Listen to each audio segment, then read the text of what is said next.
प्रदेश में एक व्यापारी ने प्रेम विवाह किया।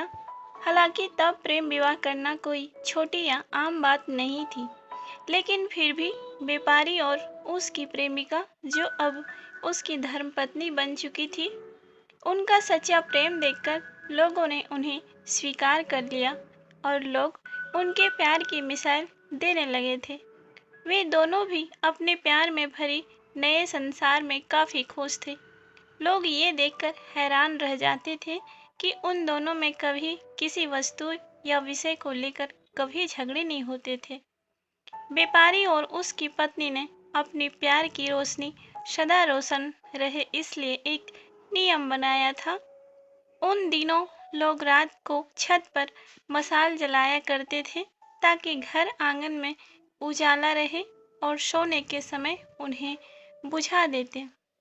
प्रेमी जोड़े ने तय किया था कि वे जब तक साथ रहेंगे तब तक उनके घर की मशाल जलती रहेगी। अब रात होते ही पूरे प्रदेश में अंधेरा हो जाता था, लेकिन एकमात्र इस व्यापारी का घर रोशनी से जगमगाता। इस प्रदेश का राजा एक बड़े से महल में रहता था। हर रात को सोने से पहले वो अपनी रानी के साथ महल के छत पे जाकर आसमान के नज़ारे देखता था। एक बार जब राजा अपनी रानी के साथ छत पे चांद सितारे देख रहा था, तब दोनों की नज़र व्यापारी के जगमगाते घर पर पड़ी। राजा और रानी दोनों ही उसके बारे में चर्चा करने लगे। राजा ने कहा, इस प्रेमी जोड़े में पति समझदार है, इसलिए उनका साथ अच्छे से चल रहा है। रानी राजा से सहमत नहीं थी।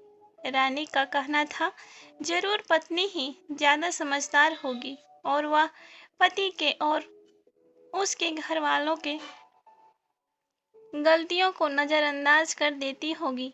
इसके बिना उनके परिवार का इतने अच्छे से चलना संभव नहीं है। राजा रानी की चर्चा बहस में और फिर बाद में झगड़े में बदल गई। अंत में राजा ने कहा कि हम क्यों झगड़े कर रहे, एक काम करते हैं, उनकी परीक्षा लेते हैं और देखते हैं कौन ज़्यादा समझदार है। रानी को भी यह सुझाव पसंद आया। राजा ने उनकी परीक्षा लेने के लिए एक योजना बनाई, रानी को बताई। अगले दिन योजना के मुताबिक रानी ने व्यापारी के घर एक स्त्री को भेजा। वह स्त्री व्यापारी के पास गई और उससे बोली, मैं तुम्हारे लिए रानी का एक संदेश लेकर आई हूँ। वो स्त्री संकोच करते हुए व्यापारी से बोली कि रानी को तुम बहुत पसंद आ गए हो। अगर तुम अपनी पत्नी को छोड़ दो या उसकी हत्या कर दो तो रानी तुमसे शादी करने के लिए तैयार है। महिला की बात सुनकर व्यापारी को गुस्सा आ गया, लेकिन उसने अपने गुस्से पर काबू रखते हुए उस महिला से कहा कि ऐसे 1000 रानियां भी आ जाएगी, तब भी मैं अपनी पत्नी को धोखा नहीं देने वाला। तुम मेरी तरफ से रानी से माफ़ी मांग लेना और कहना ऐसा प्रस्ताव दोबारा ना भेजे। उस स्त्री ने व्यापारी जो कहा वह सब बातें राजा और रानी को जाकर बता दी। व्यापारी का ऐसा जवाब सुनकर राजा खुश हो गया, क्योंकि राजा जैसा सोचता था व्यापारी उतना ही समझदार निकला। अब व्यापारी की पत्नी की परीक्षा की बारी थी। राजा ने एक आदमी को उसके पास भेजा। आदमी ने व्यापारी की पत्नी से कहा, राजा को तुम बहुत पसंद आ गई हो। राजा ने कहा, अगर तुम अपने पति को मार देती हो तो वो तुम्हें उनकी रानी बना लेंगे। आदमी की बातें सुनकर पहले तो व्यापारी की पत्नी कुछ भी नहीं बोली। जब आदमी वहां से जाने लगा तब पीछे से व्यापारी की पत्नी ने कहा कि आज रात को जब मशाल बुझ जाएगी तो समझ लेना कि मैंने अपने पति की हत्या कर दी। राजा के व्यापारी ने इस घटना का वर्णन राजा और रानी के सामने जाकर किया। राजा को व्यापारी की पत्नी पर काफी गुस्सा आया, लेकिन रानी ने राजा से कहा कि वह सिर्फ ऐसा कह सकती है, कर नहीं सकती। आखिर वह उसकी पत्नी है और प्रेमिका भी। राजा ने तय किया कि व्यापारी को खतरे में नहीं डालना चाहिए, इसलिए राजा ने अपने कुछ सिपाहियों को आदेश देकर उसके घर के पास खड़ा रहने के लिए कहा। राजा ने उनको समझाया कि जैसे ही व्यापारी के घर की मशाल बुझ जाए तो तुरंत उसके घर में घुस जाना और व्यापारी को बचा लेना। रात होते ही राजा और रानी अपने महल के छत पर आकर व्यापारी के घर की तरफ देखने लगे। आधी रात हो गई लेकिन कुछ भी नहीं हुआ। रानी राजा से कहने लगी, देखा, मैं कहती थी ना कि वो सिर्फ कह सकती है, ऐसा कर नहीं सकती। रानी ने यह सब कह ही रही थी कि राजा ने देखा व्यापारी के घर की मशाल बुझ चुकी है। राजा को व्यापारी की चिंता होने लगी। थोड़ी देर बाद राजा के वह सिपाही जो व्यापारी की सुरक्षा के लिए वहां खड़े थे, राजा के पास आए और उन्होंने राजा को व्यापारी की मौत की खबर सुनाए। राजा ने कहा, तुम्हारे होते हुए व्यापारी कैसे मर सकता है? सिपाहियों ने कहा कि उसकी पत्नी ने दिन में ही जहर दे दिया था और रात को पति के मरने के बाद उसने घर की मशाल बुझाई, इसलिए हम कुछ नहीं कर पाए। राजा को इस घटना से न सिर्फ व्यापारी की पत्नी से बल्कि औरत जात से ही नफरत हो गई। व्यापारी की पत्नी के बेवफाई के विचार उसे पूरी रात आते रहे। राजा उस रात एक भी मिनट सो नहीं पाया। राजा को इस बात का काफी पछतावा हुआ कि उसकी वजह से व्यापारी और अपनी जान गंवानी पड़ी। सवेरे राजा ने अपने एक मंत्री को बुलाया और उसे आदेश दिया कि मैं शिकार करने जा रहा हूँ। जब तक मैं लौटूंगा इस प्रदेश की सभी महिलाओं को गला काटकर मार देना।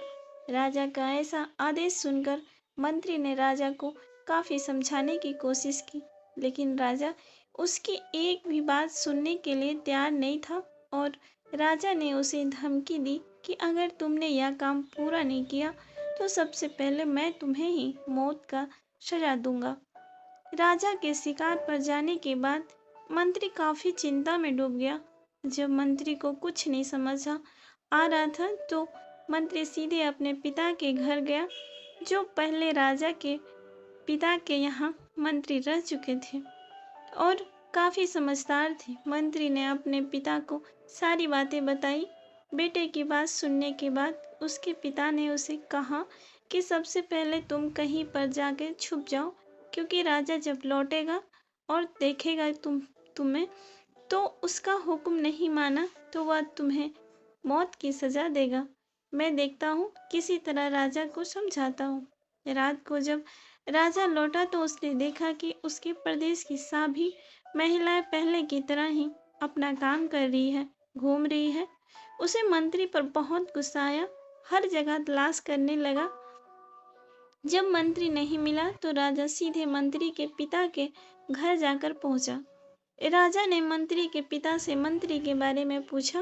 मंत्री के पिता ने राजा को शांत करने की कोशिश की, पानी दिया, बैठने के लिए कहा और बाद में राजा से पूछा कि आप क्यों सभी महिलाओं को मारना चाहते हैं। राजा ने व्यापारी वाली पूरी कहानी मंत्री के पिता को बताई। मंत्री के पिता ने राजा से कहा कि आपने जो फैसला किया है मैं उसे सही या गलत नहीं बता रहा हूँ, लेकिन मैं जो एक छोटी सी कहानी जो मैं बता रहा हूँ वो सुने, जो मेरे साथ घटित है वह मैं आपको सुनाता हूँ। उसे सुनने के बाद आप जो फैसला करेंगे वह हम सब मान लेंगे। मंत्री के पिता ने कहा, एक दिन मैं जंगल से गुजर रहा था। अचानक एक नकाबपोश घोड़े पर सवार होकर आया और मुझे बंदी बनाकर घसीटते हुए कब्रिस्तान ले गया। वह मुझे एक कब्र के पास ले आया। वहां पर पहले से एक कब्र खुदी हुई थी और एक सर कटा आदमी उस कब्र में था। उस नकाबपोश ने मुझे उस कब्र में मिट्टी डालने के लिए कहा।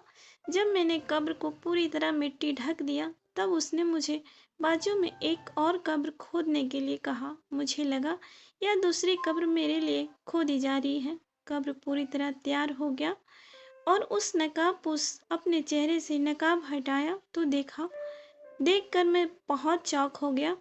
एक बहुत ही सुंदर महिला, उसने मुझे कहा कि तुम डरो मत, यह कब्र तुम्हारे लिए नहीं बल्कि यह कब्र मैंने खुद अपने लिए बनवाया है। वो सरकटे आदमी को दफन किया, वह एक राजकुमार है जिसने मुझे पाने के लिए मेरे पति की हत्या कर दी और मैंने बदला लेने के लिए उसे मार दिया। मैं अपने पति से बहुत ज़्यादा प्यार करती हूँ, इसलिए मैं इस जन्म में जिंदा नहीं रहना चाहती और उनके कब्र के बाजू में मर कर दफन होना चाहती हूँ, ताकि अगले जन्म में मैं फिर से उनसे मिल सकूँ। इतना कहकर उस महिला ने अपनी गर्दन चाकू पर रखकर गर्दन काट ली और उस कब्र में गिर पड़ी। मेरे पास कोई दूसरा उपाय नहीं था, क्योंकि मुझे पता चल चुका था कि वह मुझे सिर्फ अपने आप को कब्र में दफन करने के लिए वहां तक लेकर आई थी। तो मैंने उसे दफन किया और अपने घर वापस लौट आया। महाराज, आपने जिस घटना को देखा उसमें एक महिला ने धोखेबाजी की है, लेकिन मैंने जो कहानी सुनी है, मैंने जिस घटना को अनुभव किया है, उसमें एक महिला अपने पति के प्यार में अपनी जान दे दी। अब आप ही बताइए महाराज, अगर एक महिला बेवफा निकली तो क्या सभी महिलाएं बेवफा होगी? एक महिला के लिए सजा सभी महिलाओं को देना क्या उचित होगा? सजा को बूढ़ी मंत्री की बात राजा को बहुत अच्छा लगा, अच्छी तरह से सोच समझ में आ गई और उसने सभी महिलाओं को मारने का ख्याल अपने मन से हटा दिया। फ्रेंड्स, दुनिया में भिन्न भिन्न तरह के लोग हैं, भिन्न भिन्न तरह के उनके विचार हैं और उतने ही अलग तरह के सबके व्यवहार। हम एक आदमी का व्यवहार देखकर बाकी सबके लिए कोई फैसला नहीं कर सकते। आज के दौर में यह बात बहुत अच्छी तरह से सबको समझनी चाहिए, क्योंकि आजकल ऐसा होता है कि जब कोई प्यार में धोखा खाता है तो वह सभी औरतों को या फिर सभी पुरुषों से नफरत की दृष्टि से देखने लगते हैं, सभी को एक ही तराजू में तौलने लगते हैं। तो फ्रेंड्स, कैसी लगी ये कहानी आप लोगों को?